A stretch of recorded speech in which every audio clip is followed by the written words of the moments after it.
Welcome, O listener, to another episode of Spam, Spam, Spam Humbug. This is episode 145 of the podcast, as I reckon it. And it is... Okay, you know what? I just have to apologize because the entire thing has been on the rush. I took a week off of work, and it has been a vacation in a lot of senses. But unfortunately, one thing that I have not had any time to do really is be in front of my PC for, now it's Thursday. And I'm finally finding time to even cut together this episode, so I apologize. This whole thing is hasty. And you know what? We didn't even really talk about the topic that we had planned to talk about, which was Shroud of the Avatar and Underworld Ascendant and Star Citizen, and how it seems that all of these X-Origin personalities, just like when they get to Kickstarter and they're free from the constraints of a publisher, things just fall off the rails for them. And we barely talked about any of that at all. There's a whole smattering, whatever you want to call it, of other topics that come up. And it's a really great discussion, but we barely talk about the planned topic at all, which is kind of hilarious since we actually had a plan this evening. But listen to it, enjoy it, find out for yourself. As always, we are hosted on Anchor.fm, a newer, more social podcast hosting platform. You can find us at Anchor.fm/SSSH podcast or at spamspamspamhumbug.com. If you are listening to us in the Anchor app, please do consider liking our podcast, liking our episodes, and of course, share our episodes with your social media circles. Bring us some more listeners, let people know you like us.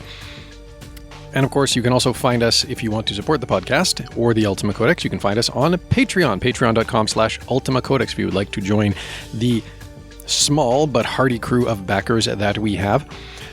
And as always, this episode of Spam, Spam, Spam Humbug is brought to you by everyone who supports the podcast and the Codex by that means, especially our co-producers, Seth, Golden Flame, Chris, Dominic, Violation, Helgriff, Gronk, Pascal, and Thor1. All right, really hasty intro. Let's get on with the show.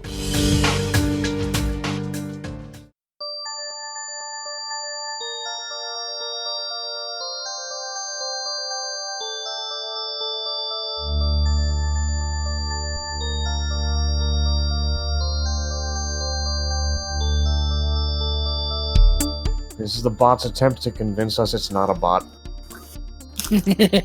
This is a recording. Not that we would ever tease Kenneth. You're not helping your case any, Ken bot. I know, right?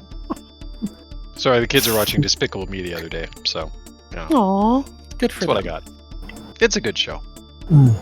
Yeah, I can't disagree with kids wanting to enjoy it. So I remember one time on a Discord server, some guy joined, and he immediately spammed, and I said, "Oh no, another bot," and he replied, "I'm not a bot," and everyone said, "Typical response from a bot." Yep. I am not a bot! I am a man! No, you're a bot. Gaslighting spammers for fun and profit. Well, fun. Not so much profit. Oh, I like enjoying the whole calling people Well- NPCs when they keep being stuck on being a certain way. And it's like, no, I'm just going to keep calling you that. I like swords. Welcome to Canaria. About the fan of 8-bit theater.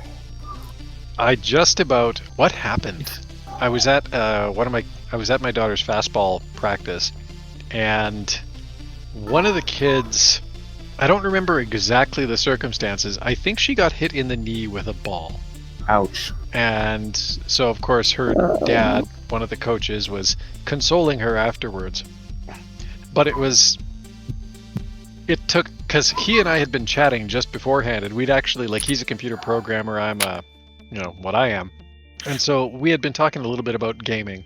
And It's okay, Ken. You can say bot. It took everything I had after she felt better and went back to practicing. It took everything I had not to make a Skyrim joke. I used to be a softball player like you. Then I took a ball to the knee. I took a fastball to the knee. Don't hold back. Make the jokes. Be shameless. It's fun. Oh, did someone steal your sweet roll? Well, so, But I have a feeling that I have pulled everything horribly off topic, so... What? Wait, no, that would require us to have a topic. We do have a topic. What Come on, topic? Ken bot. It's us, though. Do we ever actually stick to topics? Yeah, Ever? fair enough. Doesn't matter if it's podcast, Discord, you name IRC chat back in the day. We never stayed on topic.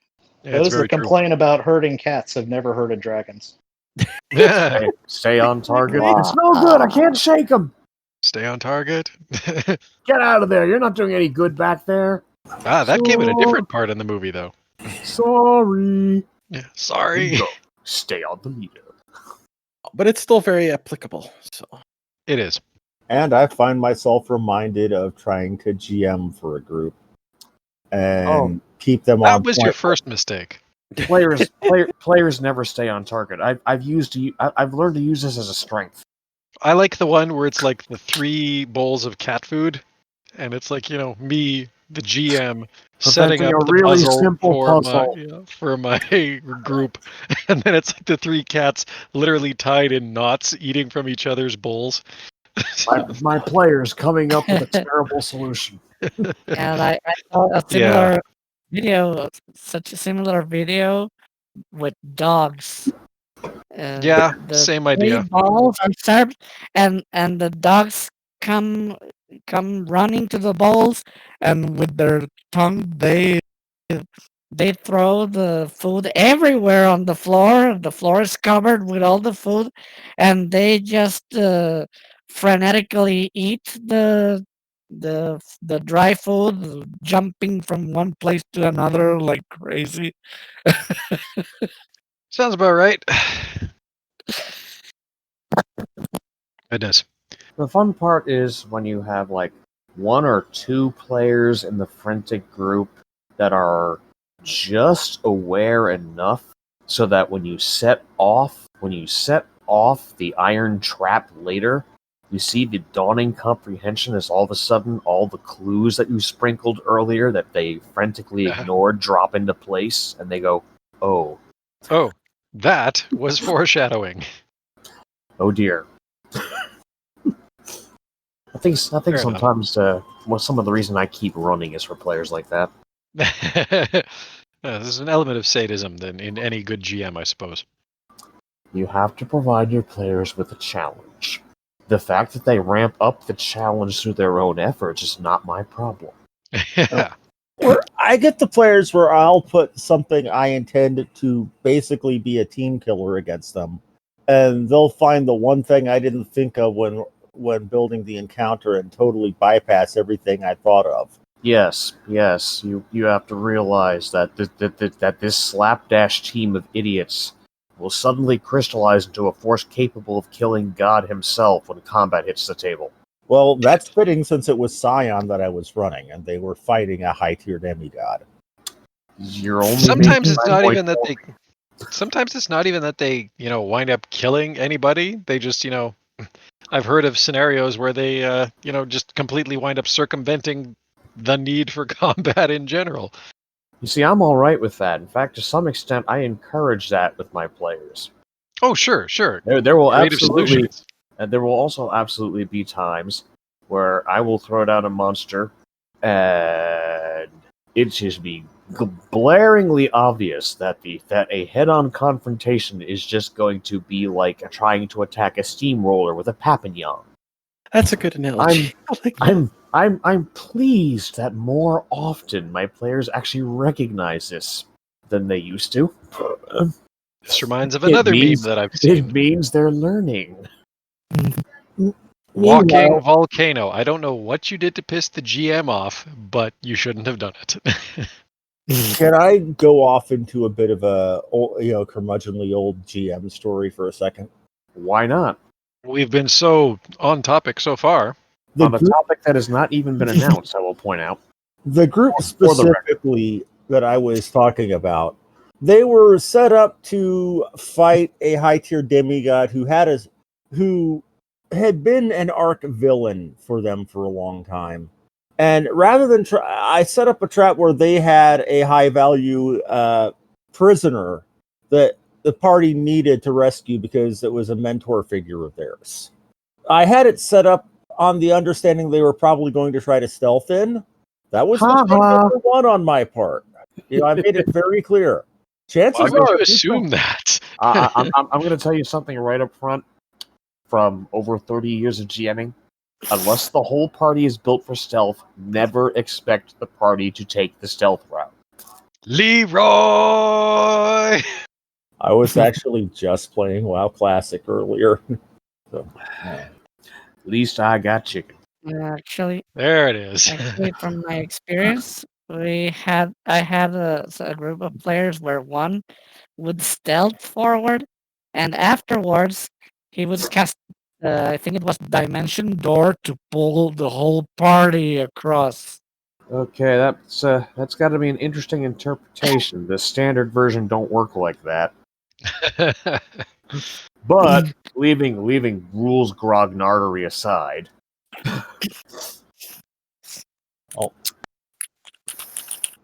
there was like a couple of them that tried to stealth in. The rest of them rushed in the front door. And, I had my villain doing his big smug, I've already won. Can't you see I've already won rant? Monologuing, yes. And the villain. I set the timer for 37 minutes ago. Well, the trick is he had a sword that had already killed one of the party's allies. It was a sword that was specifically anathema to the divine. If it was something that in the hands of anybody could kill a god. Well, one of the party are complete and total. The one party complete and total non-combatant, as in I don't even think they had one single dot of melee skill, was the one who went up in the rafters. And when he started monologuing and gesturing, the villain, the player asked me, "Has that in any of his speeches that character taken his hands off of his sword?"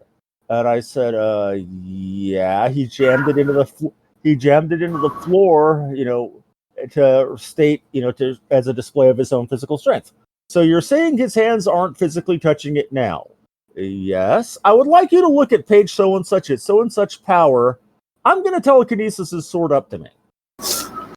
And rules as written, that's exactly what that power could do, because he was using something from one of the splat books for Scion that I hadn't read quite. So I went and looked. I'm like, oh shit. Yeah, this is why I have a hard rule about new mechanics. I.e., you want that shit, you got to fly it by me first. I must and have not, all editions. and not just add it in at some point when you gain a new power, whether that's by leveling up or whatever. And then he proceeded to do what Scion teaches you to do, and did a stunt and a legendary deed and invoked every single bonus he probably could to roll approximately 37 zillion dice. Yes. The villain that I had written to the point where they weren't supposed to be able to even hit the guy, much less hurt him, the complete and total non-combatant in the party basically did a leaping dive from the rafters and did a full-on one-shot Ganondorf on the guy. I've seen Ganondorf. That usually doesn't work so good. Most impressive. And I was actually stunned when I looked at the dice and saying all sorts of colorful metaphors over the chat. But I didn't expect it. I didn't plan for that, so I let him have it. Well, There's no plan your survives mistake. contact with the players. Letting people have what they want sometimes is bad. Well, we are talking about Shroud of the Avatar. It was rules as written, and it was powers that his character had access to from the purview he had access to. So his character should have been able to do exactly what he did. Just remembered the fun that is playing with the Mythic Rules from Pathfinder. Oh God. There are things like the Mythic Boons. There's a list of things that if they happen, the player gets a Mythic Boon. It's been several years, so I don't remember exactly what was the mythical boon. But one of the events that would trigger the player to receive a mythical boon was to survive 3 critical hits in a single round. And frankly, when you're playing at Mythic, that's something that can actually happen with reasonable probability. Mythic is, but I'm talking about 3 natural 20s in a single round. Okay, so Mythic is essentially Pathfinder. It is kind of sort of like Pathfinder's version of the old Epic level handbook, only it's designed to be added into the game at any point not wait until you're already at level 20 plus. Yeah, and you can just take it away when the event or the conditions are gone, and Yeah, everyone's back to normal. you can, yes. At the same time, yes. Wow, there's some Pathfinder has mostly avoided what I feel are the worst excesses of 3.5's brokenness. But the Mythic system just basically takes that whole notion and says, F this. Break everything. It was fun playing with that. And also, there was a character who also scored 3 critical hits in a single round. It did happen with natural 20s. Yikes. I've had 3 natural ones in a combat round before. That's the other side of it. That's just what we call everyday gaming. Trust me, I've played. I've run for plenty of tables.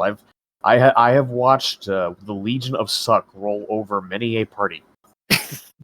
and another mythical boon that you receive is when you kill a mythical character in a single round. And when one character kills a mythical character in a single round, and that did happen twice. For when you really, really want the quickening in your game. Yeah, and then I'm talking about starting with full hit points and getting killed in a single round by a single character. Yep. There's a reason why I don't really use the Mythic Rules, even though I own the books. Possibly several reasons. Yeah, sounds like every time I play Ultima 6 with glass swords. When I added the Mythic Rules, we already had about a year and a half playing, and we were on the nearing the end of the campaign, and it was sort of a climax on the plot, and they acquired they they managed to restore the power to a demigoddess, and the fact that they were aiding her is what sort of made her grant them power.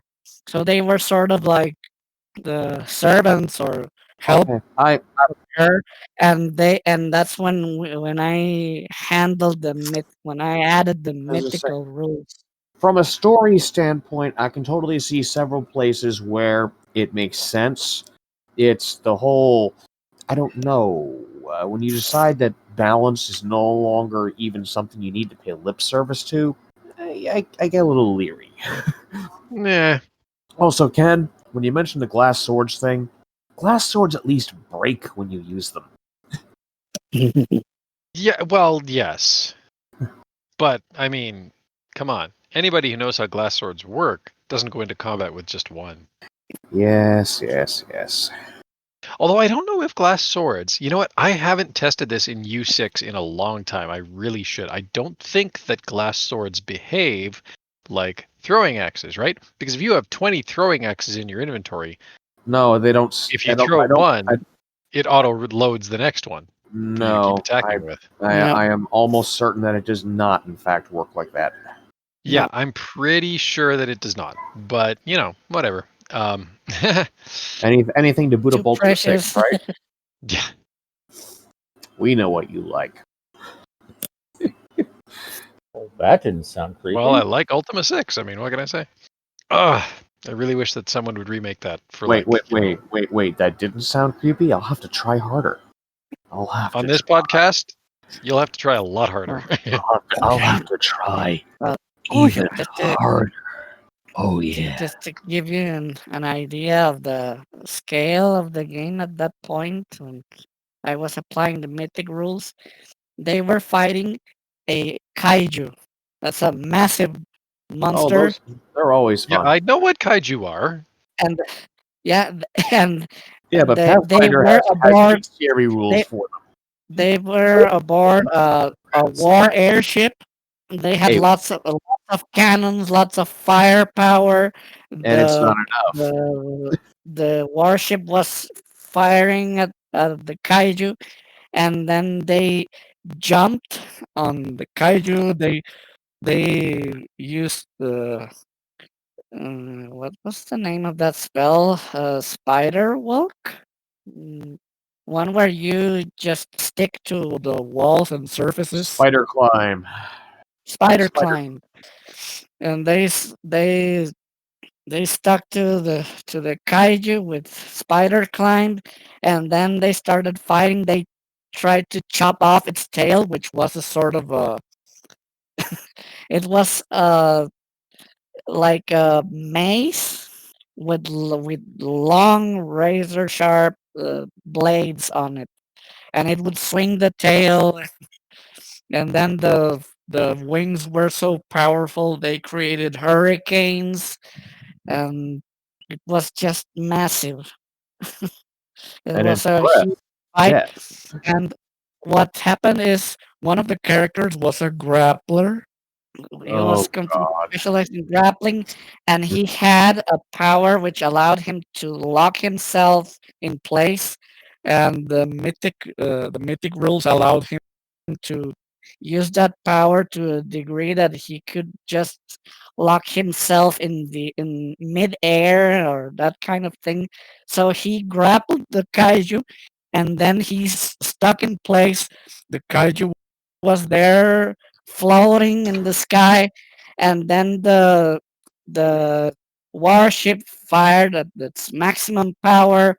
The mages at the warship also used their most powerful spells, and then that's how they killed the dragon. And then the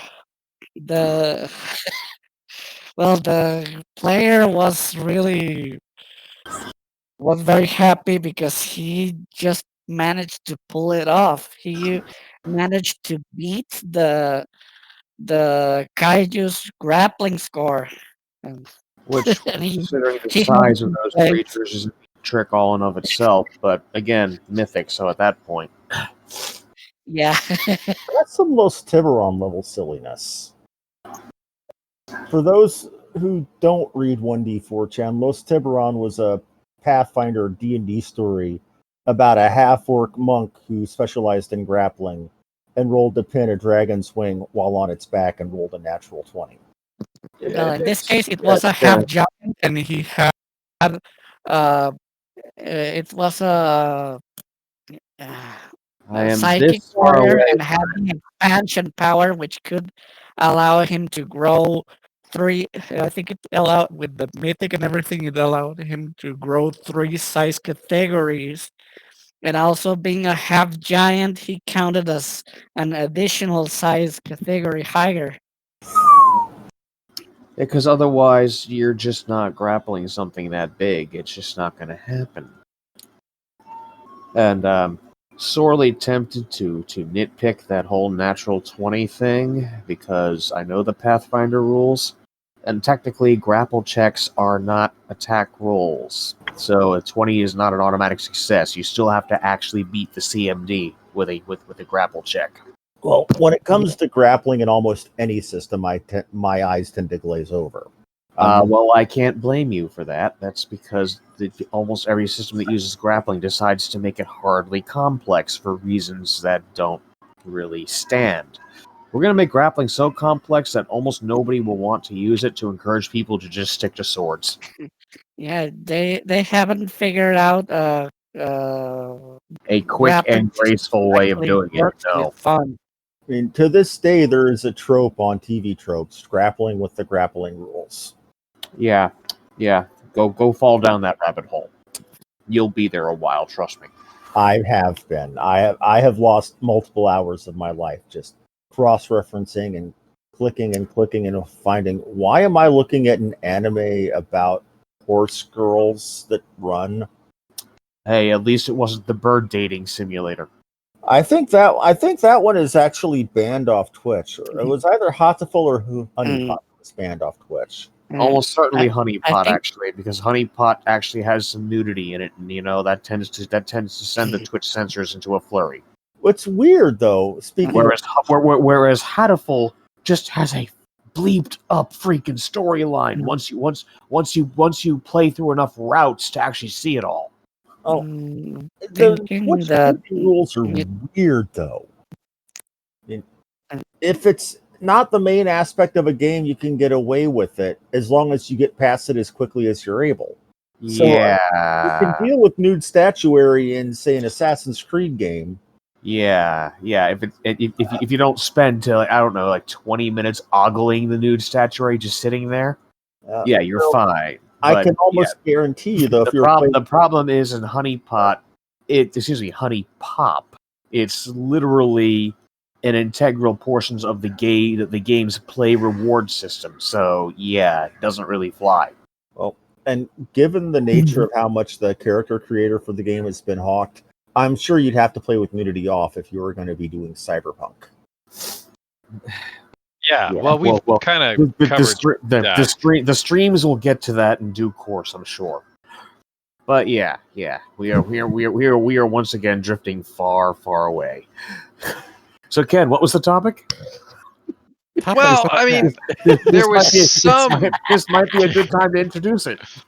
Yeah, well, let's actually do something like that. There was some thought that we might talk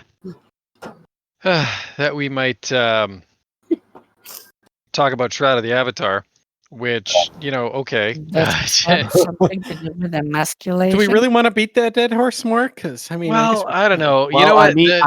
I need to raise my glue making skill. Does it have something to do with emasculation? Kinda. Not I guess, that I'm like in a aware of. roundabout way. I don't know. Like, I mean, if you stretch at it a little, and squint at it funny, like those 3D pictures. I have never in my life been able to make one of those look right for me, but then once. I think I was able to once, maybe. Apparently, we all have a similar flaw.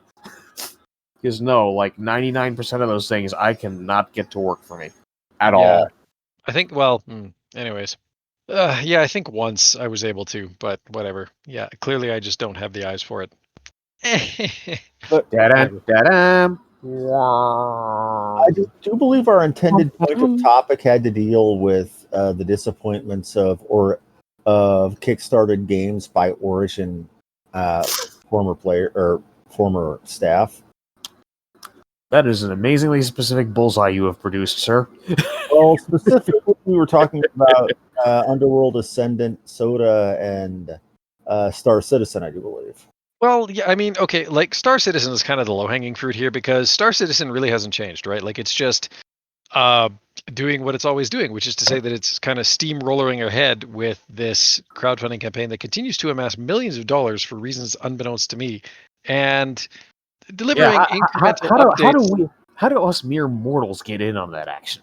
Well, but I mean, beyond that, like, okay, I want to make millions of dollars and not do work. That'd be great. Yeah, well, it does seem that they are doing work, but also, like, if you read some of their status updates from years ago versus some of their status updates now, it seems to be that the work is somehow regressing the state of the project. Hey, they're just launching a demake. That's all.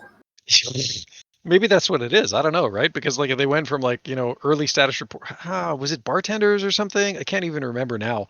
But I think it was bartenders, right? Like they had implemented bartenders, and then years later they had sort of begun implementing the bartender system, and it's like, well, wait, we've implemented the bartender. Now the bartenders can actually start doing things. Maybe that's what it is. I don't know. But like to read some of their notes, but I mean, Star Citizen is kind of the low-hanging fruit here. Like they have amassed a ridiculous amount of money. Who knows how much of it has actually been spent? There's a lot of indications that things are being worked on, even if it is just photorealistic recreations in CryEngine of like Mark Hamill's face. But at the same time, what little of Star Citizen is playable is not that much, and it does not overly impress, even treated as like a tech demo for a CryEngine based title. when we say the system is a little underwhelming, perhaps we're being kind. But I mean, like the thing that got me onto this, onto the idea of maybe having this topic was, I mean, we a lot of just Shroud of the Avatar stuff, right? And I mean, like just some of it actually, in a roundabout way, I guess it kind of starts with Underworld Ascendant because of course Underworld Ascendant has.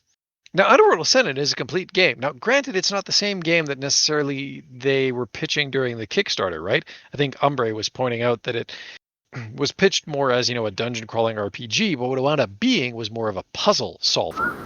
Now, okay, fine, whatever, but at least they did actually turn in a game, and there was some novelty to the mechanics in it. So at least in that sense, some of the voice acting was actually okay. What little they actually did have, and sure. some of the puzzles and stuff was actually enjoyable. And it's not a terrible game. It's just a little underwhelming. Which it's not a terrible game. It's not what we were expecting from it. Now, if you want a terrible game that was from a back Kickstarter, one only needs to look at number 9.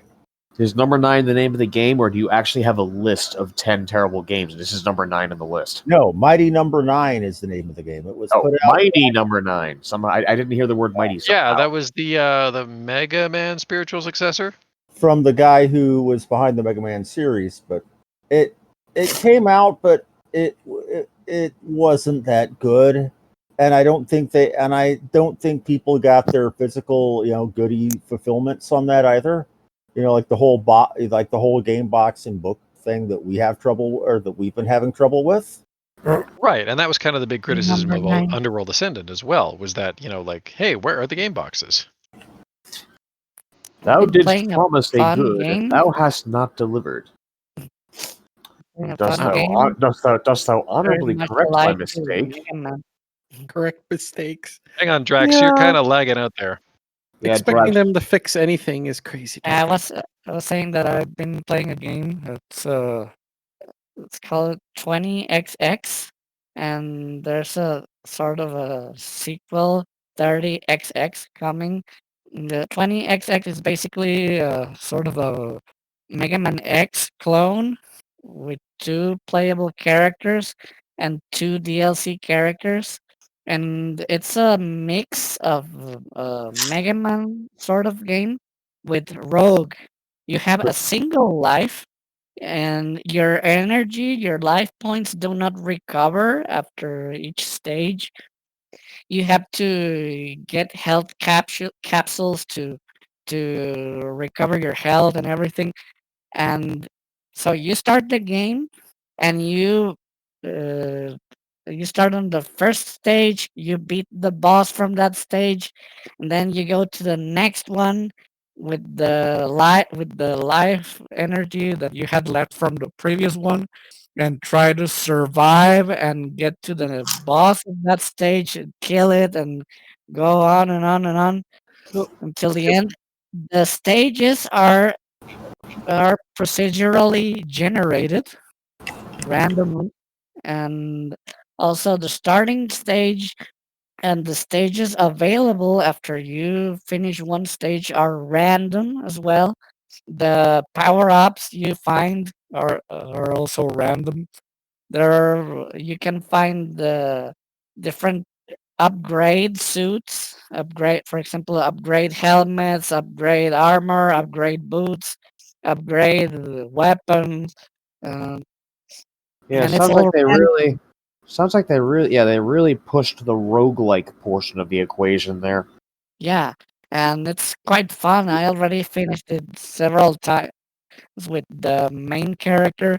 I'm getting used to the second character. Still haven't finished it with the second character, but with the first character, I can start from the beginning and go all the way through to the end without much problems. So it's what Mighty 9 should have been. Played with the 2 DLC characters.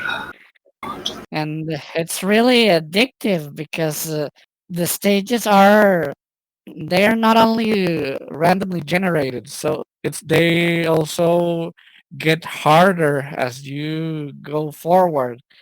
So if you get, for example, the Sky Temple stage at the beginning, it's very easy. But if you get it by the end, sort of like as the 8th stage, for example, there are lots of hazards, lots of flying enemies. They are more powerful. There are lots of shooting going on, and you have to. There are lots of laser beams that you have to time correctly. There are moving platforms which you have to jump on and dodge the beams, synchronize yourself. It's nightmarish compared to if you get it at the first stages. Huh. And that added to the fact that it's randomly generated, and there are power ups. There are also power downs. It's a trap. Yeah.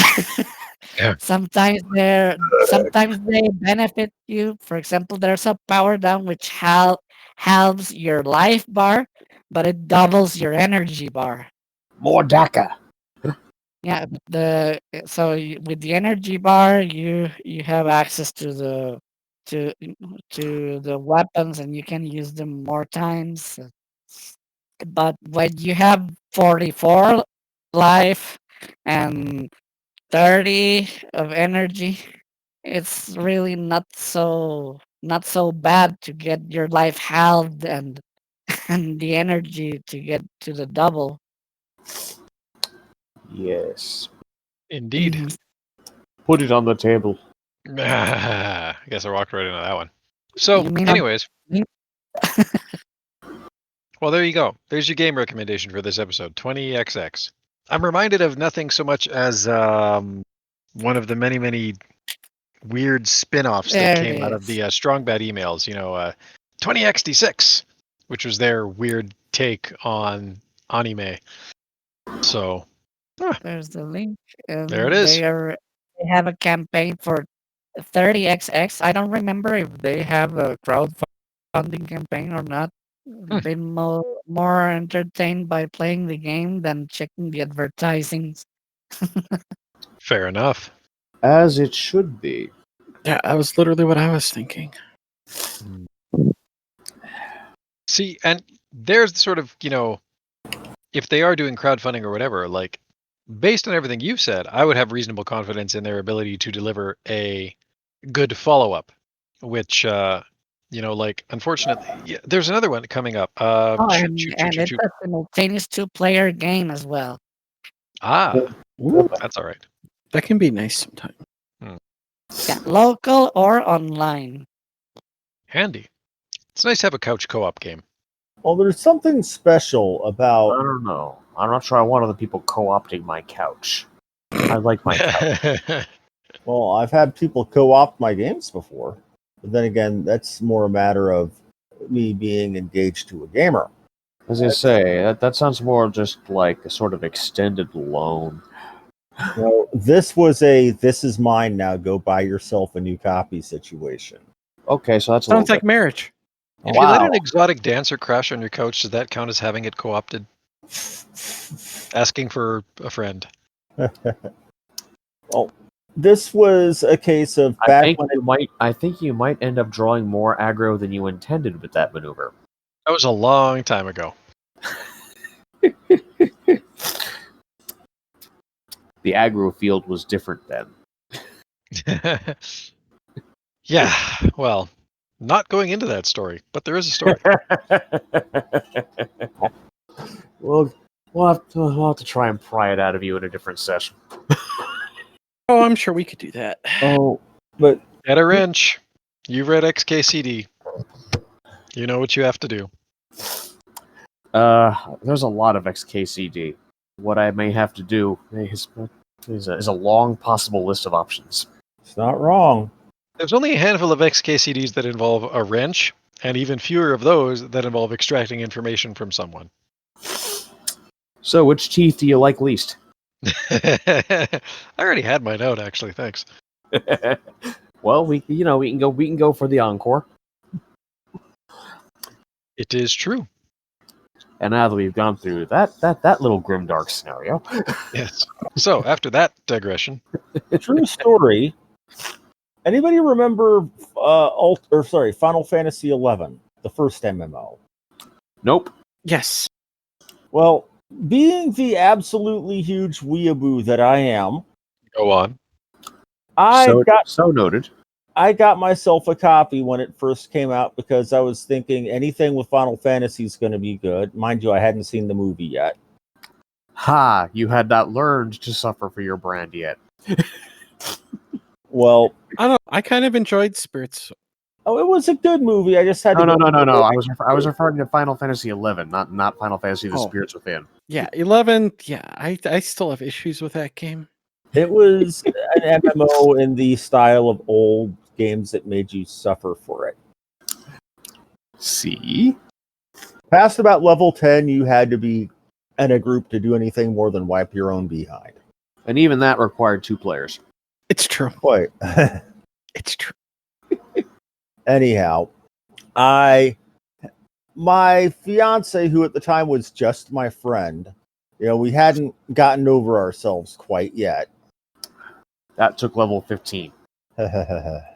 Anyhow, she saw what I was playing and it's like, hey, that looks interesting, because she was big into Final Fantasy as well, and asked me if she could take a look at the game. So I let her start playing on one of my auction house mules for a while. Mistakes. And you remember auction house mules in games were back before they were linked by city to city in games. The bad old days of each city having its own auction house. Well, as she was playing while I was on my, I think I was playing Pokemon Ruby on my GBA, or I was on my playing on my PS2 at the time, so I wasn't really, paying attention to what she was doing. So I told her, "Hey, I'm gonna go to bed. You can keep." She's like, "But I want to keep playing." Well, you can as long as you stay quiet. I gotta sleep. So, can any of you see where this is going? I'm just Yes, but enjoying continue. sitting back and waiting. I'm just chuckling under my breath here. 8 hours later, I roll over, I wake up. She is still sitting on the foot of my bed playing Final Fantasy XI. Yep. And has a character higher level in one night than I had in a month. Yep. How do you think I feel? I got New World today and played it on stream for just a few hours to hit level 10. And I look at my friends that basically the reason why I got it, they're already like 3 times my level almost. And Because they've just been staying up all hours of the day, every day for like 2 days now. And I looked at her and what she was Kind of doing. fun. I saw that she was still going strong, mind you. And I said, well, shit, I guess I'm buying myself a new copy of the game. And she just grinned at me and said, yes, you are. No, like me, I've done more in a short time than they seem to have done in like days. And it's just like, yep, I'm terrible. And again, I will point out for the crowd. Really the right word for it? Kind of emasculates them a little bit. Well, you see, I've just reached the point where I realize I don't have enough time to devote that much time to an MMO. So, if someone else does, hey, more power to them. Yeah, it's just the fact that I can be more efficient just kind of cracks me up. And it comes from that whole issue of just not having time to sink into one for all hours. Okay, where is that third black pearl? There it is. And she ended up going on to end up being the main raid tank for her group whenever they did 70 plus massive raids. Well, good for her. Whatever floats your boot. Boot in a boot. So true. It's funny that you could tell where that story was going before I even got there, though. This might tell you a thing or two I know about these experiences.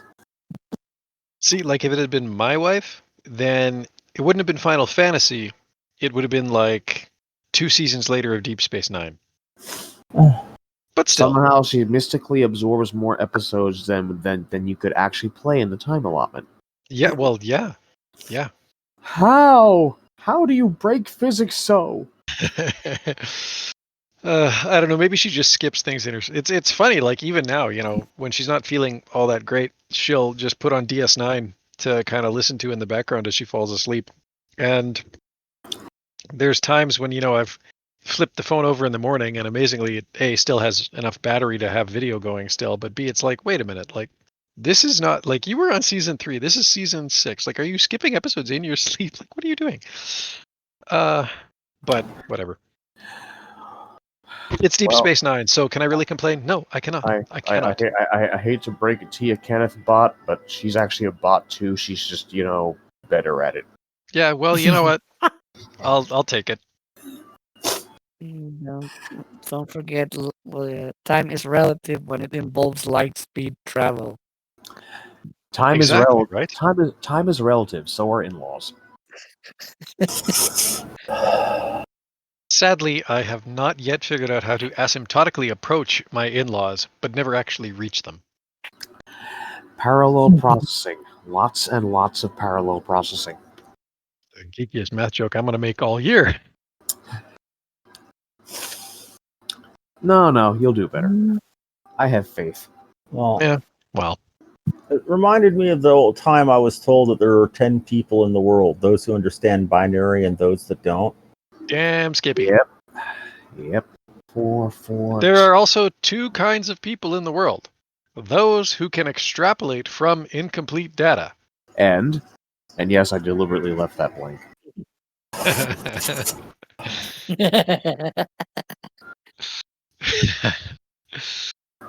Note the silence. Note the silence. I'm suddenly reminded of my high school chemistry and physics teacher who had a pet mole in his classroom named Avogadro. I can think of a Nice. number of reasons for that. Phew. That kicked Gotcha. up dirt. That was so low. Submolar, as it were.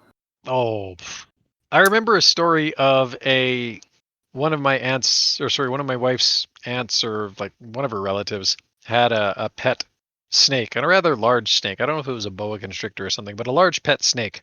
And somehow a mouse found its way into the snake's enclosure and was not immediately devoured. So the owners of the snake named the mouse Time. And I guess the mouse lasted about 3 months before the snake finally decided that it needed a snack. Yep. What did she end up buying 3 more mice named Parsley, Sage, and Rosemary? That would have been good. That would have been good. Yeah, the mouse was just good company. Yeah, well, there have been stranger pairings. I can't think of any off the top of my head, but field rations. You don't eat them until you have to. that's true. Oh, look, more Lemba spread. Cram. And I still Indeed. remember actually having to sit down and explain to people why they didn't just ride the Eagles into Mordor once. Yeah. There's a long list of reasons well established in story canon for why. Right. Now, putting some of those on screen, well, Peter Jackson wasn't really going there, so. So some of them involve a giant flaming eye above Barad-dûr. Well, Also Nazgul and Fellbeast. Also that. I can't begin to tell you the literature nerd's rage I had one time not long after A Fellowship of the Ring, the movie, came out, when I was in a Walmart. Mistake number 1. Given. But this, mind you, the town I live in, Walmart is quote unquote the big store. Anyhow. Right. Well, that's true of like a lot of towns across America, but go on. And Canada too, actually. Anyways, continue.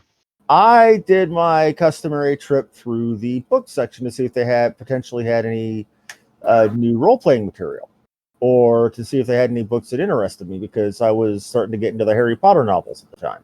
Right. Which reminds me, I need to find Order of the Phoenix. It's around here somewhere, but my daughter really wants to read it, and we don't know where it is. Anyways, sorry, continue. Well, just wait until it bursts into flames, and then you'll be all right. Accio book. Oh, Sorry, Harmony, go on. The funny part, well, I don't really dare say funny, because it was not so much funny as in I wanted to strangle somebody. Hey, in retrospect, some of those But are fun. humorously. This But was since you're not currently in prison, clearly you made the right choice in the end. indeed. Either that or you're good at hiding a body.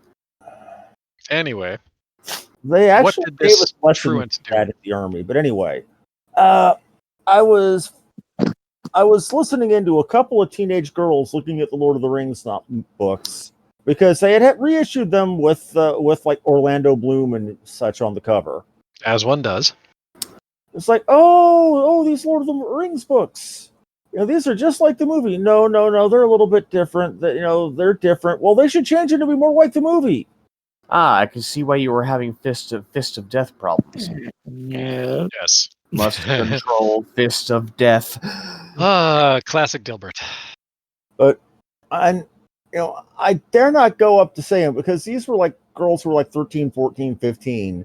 I was in my 20s and I had a scraggly beard, which was already starting to go gray. I looked like a hobo.